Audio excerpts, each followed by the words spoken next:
नमस्कार शेतकरी मित्रांनो.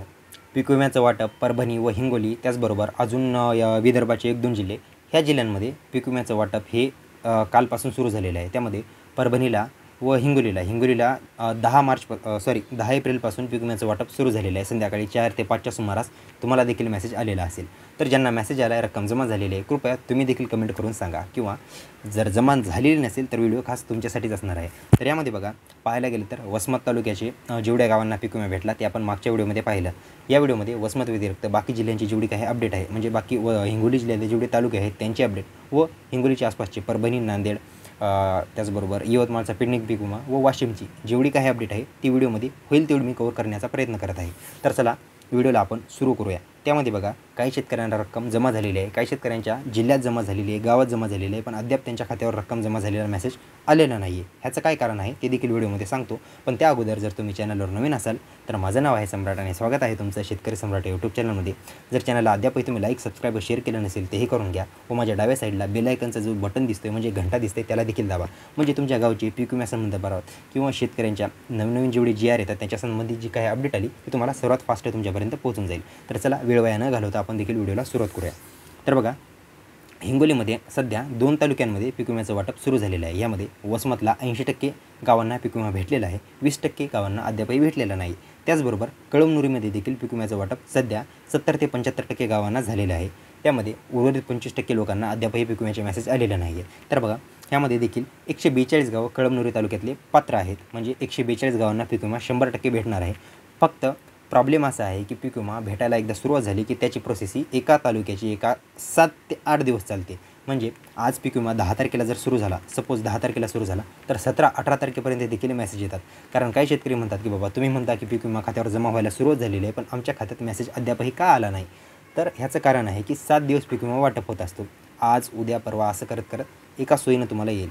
जीवनाची ही पंगत नाही आहे, एकदा वाटलं की 5 मिनिटात सगळ्यांना भेटेल अशा प्रकारची गोष्ट नाही आहे. जसं गव्हर्नमेंटने तुम्हाला दिले त्या संदर्भात त्या एका आठवड्यामध्ये तुमच्या खात्यावर रक्कम जमा होऊन जाईल. जर तुम्ही कुठल्याही प्रकारचा काय म्हणतात ते पीक विमा भरताना ऑनलाईन स्वतः क्लेम केलेले वगैरे असेल, तर प्रॉपर तरीकेनं जर तुम्ही सगळं केलेलं असेल तर तुमच्या खात्यावर रक्कम जमा होईल.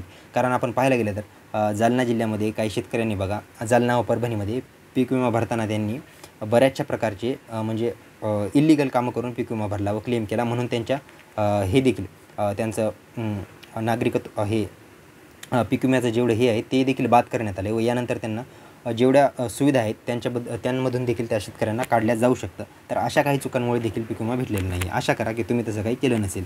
तर बघा, ह्यामध्ये आता कळमनुरी तालुक्यामध्ये 142 गावं पात्र झालेले आहेत. आता 142 पैकी बघा, जवळपास 75% म्हणजे 112 गावांना पीक विमा वाटप झालेला आहे.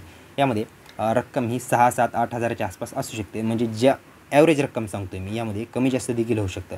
कुणाच्या भूगर्भाचं जमिनीचे क्षेत्र कमी असेल, कुणाचे जास्त असेल. त्यानुसार काही शेतकऱ्यांना पाहायला गेलं तर 15 ते 16 हजार रक्कम देखील भेटलेली आहे. कारण त्यांनी क्लेम मोठ्या प्रमाणात केला होता व जमिनीचं क्षेत्र देखील त्यांचं बाकी शेतकऱ्यांपेक्षा जास्त होतं. तर असं होऊ देऊ नका की माझ्या शेतकऱ्यांना जास्त, माझ्या शेजाऱ्याला जास्त भेटले व मला भेटले नाही, म्हणून काही शेतकरी अंगाची आग करून घेतात. तसं करू नका कृपया. कारण बरेचसे शेतकरी ते देखील करतात अंगाची आग, यूट्यूबर्सला देखील शिवा घालण्याचं काम करतात. तर बघा, ही कॉमन सेन्सची गोष्ट आहे, ही समजून घ्या. तर बघा, 142 पैकी 112 गावांची यादी, वाटप झालेली यादी ही आपल्याकडे आलेली आहे. तर मी एक एक करून सगळ्या गावांची तुम्हाला नावे सांगतो. त्याचबरोबर पेंडिंग गावांना देखील पीक विमा या 7 दिवसामध्ये कधीही जमा होऊ शकतो. 7 दिवसामध्ये म्हणजे मी जास्त टाईम सांगतो आहे, कारण काही शेतकरी म्हणतात की तुम्ही एवढा वेळ देता पण त्या वेळेमध्ये पीक विमा जमा होत नाही, म्हणून मी जास्त टाईम देतो. पाहायला गेलं तर 15 तारखेच्या आतच, म्हणजे 14 तारखेला तर सुट्टी आहे, 14 तारखेच्या आतच तुमच्या खात्यावर देखील रक्कम जमा होऊ शकते. तर बघा, कळमनुरी तालुक्यातले बघा, आता पाहायला गेलं तर 112 गावं. आता आपण एकानं 112 होईल तेवढे कवर करतो. जास्तही मोठं केलं तरी प्रेक्षक बघत नाहीत व्हिडिओ, तुम्ही देखील बोर होऊन जाल. तर बघा, ह्यामध्ये येळेगावला भेटलेला आहे पीक विमा, त्यानंतर झुंझुनवाडीला भेटला आहे, त्याचबरोबर येडशी तांडा, त्यानंतर येडशी, त्याचबरोबर वासफळला, त्यानंतर वासपांगऱ्याला भेटला आहे, त्याचबरोबर येडशी तांड्याला भेटला आहे, येडशीला भेटला आहे, त्याचबरोबर वाईला भेटला आहे, वाकोडीला भेटला आहे, वडगाव तर्फ जवळेला भेटला आहे, त्यानंतर उमराला भेटला आहे, तुप्पाला भेटला आहे, त्यानंतर तोडापूरला, त्यानंतर तरोड्याला देखील भेटलेला आहे. तर पाहायला यामध्ये तरोडा ही आता एकच गाव म्हणजे हिंगोलीमध्ये देखील आहे. त्याचबरोबर दोन्ही साईडला पाहायला गेलं तर आता एका गावाची जर 2 नावं असतात ती देखील पीक विमा जमा होऊ शकतो. म्हणून मी अगोदर जिल्ह्याचं नाव घेतो आहे. तर बघा त्यानंतर टाकळी, त्यानंतर तरोडा, त्यानंतर टाकळ गव्हाणला, त्याचबरोबर टाकळ गव्हाण झाल्यानंतर सुकळी, त्यानंतर सोडेगाव, सिंधी, त्यानंतर शिनोडी, सेलसुरा, सावंगी, सावंगी झाल्यानंतर सपाळी, साळवा, साळेगाव, त्यानंतर साळापूर, सडास तर्फ नांदापूर, त्यानंतर रुद्रवाडी, त्यानंतर रेणापूर, रेडगाव, रेडगाव झाल्यानंतर रामवाडी, त्यानंतर रामेश्वर तांडा, त्यानंतर रामेश्वर, त्याचबरोबर पुईना, पोटरा, त्याचबरोबर म्हणजे ह्या गावांना रक्कम भेटलेली आहे. जवळपास 70 ते 80% शेतकऱ्यांना रक्कम भेटलेली आहे. तरी देखील ह्या जेवढी गावांची मी नावं सांगतो ह्या गावांपैकी जर तुम्ही जर असाल आणि रक्कम जर भेटलेली नसेल कृपया कमेंट करा. तुमच्या देखील समस्येचे निराकरण अवश्य केले जाईल.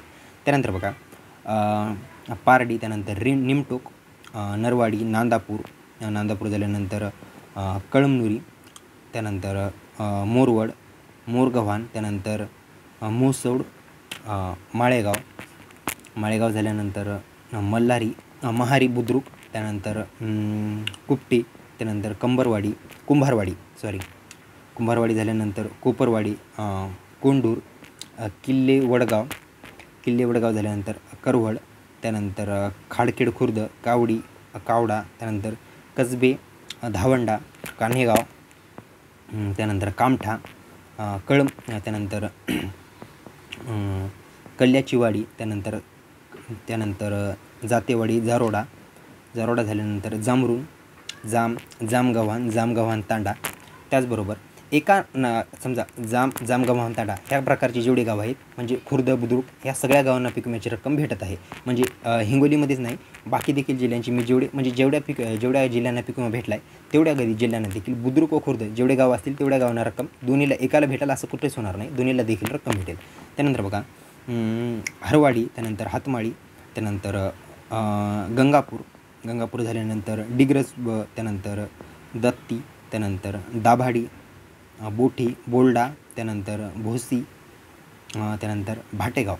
तर बघा एवढ्या गावांना पीक विम्याचं वाटप हे सुरू झालेलं आहे. कुणाला मेसेज आज येईल, उद्या येईल, परवा येईल, पण मेसेज 100% येईल याबाबत खात्री आहे. जर मेसेज आला नाही तर कुठेतरी प्रॉब्लेम आहे समजा, किंवा एकदा जाऊन आधार सेवा केंद्रावर जाऊन तुम्ही रक्कम चेक करा. रक्कम जरी दाखवत नसेल तर ऑनलाईन तुमचं ॲप्लिकेशन स्टेटस जे काही येते ते देखील तुम्ही चेक करू शकता. तरी देखील तुमच्या खात्यावर जर रक्कम जमा झाली नाही तर कृपया कमेंट करा. आपण त्याचं काय आहे जेवढं निराकरण केलं जाईल तेवढं करू शकतो. तर चला ही होती ह्या 2 तालुक्यातली महत्त्वाची अपडेट. मागच्या व्हिडिओमध्ये आपण वसमत तालुक्यातल्या भेटलेल्या गावांची यादी पाहिली. तर बघा बाकी जिल्ह्यांची देखील अपडेट मी पुढच्या व्हिडिओमध्ये नक्कीच सांगणार आहे. पण या व्यतिरिक्त हिंगोलीमध्ये बाकी जिल्ह्यांना बाकी तालुक्यांना रक्कम भेटलेली नाही आहे. या 2 ते 3 दिवसामध्ये त्यांना देखील रक्कम भेटेल किंवा जास्तीत जास्त 7 दिवसात. तर चला अशीच महत्त्वाची माहिती घेऊन भेटूया पुढच्या व्हिडिओमध्ये. तोपर्यंत